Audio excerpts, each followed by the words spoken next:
Was sitting at a conference room table with 8 entrepreneurs I respected, and I'm reading this monthly update out loud. And somewhere in the middle of it, I just want to stop. It's not because I lost my place, it was because I was hearing myself the way a stranger would.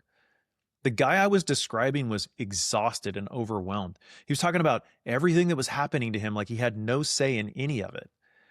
And I kept reading the update, but something in me had already shifted in that moment.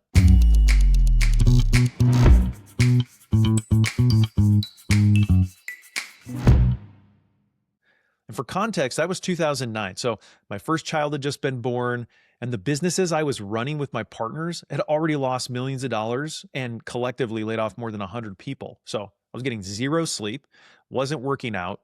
And I remember coming home every night and just parking myself in front of the TV for a couple hours just to turn my brain off. It wasn't really that I didn't have any time to do anything differently.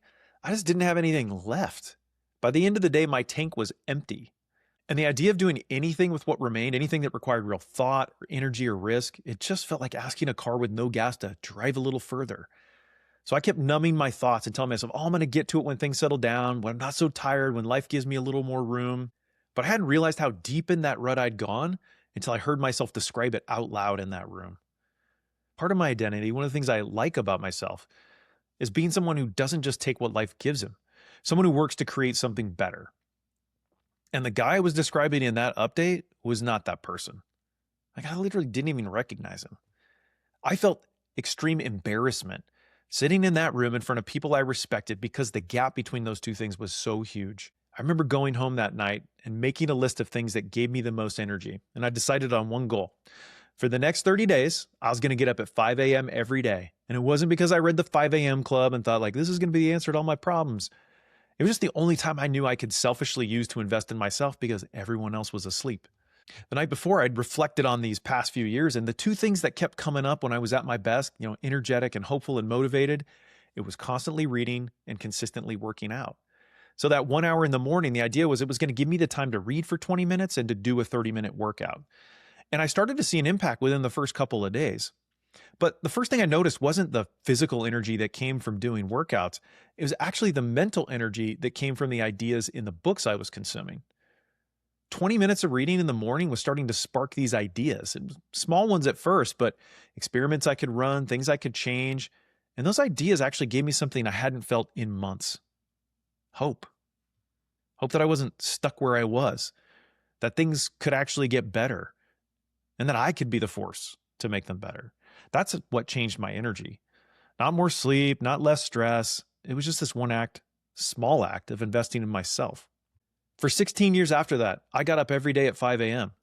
And while there were some tough mornings here and there, it never really felt like a chore because I'd reprogrammed my brain to look for dopamine that came from investing in myself, not from numbing out on Netflix.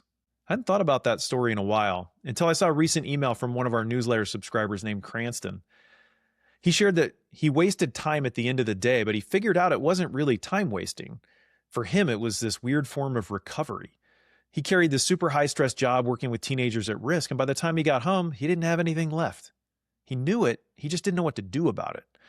And I understood exactly what he meant because I'd been there. For me, the answer wasn't pushing through and adding some huge hard goal like starting a business on top of an already empty tank. The answer was just to make one small commitment that was focused on refilling my energy. And for me, the most impactful of all the things was that 20 minutes of reading.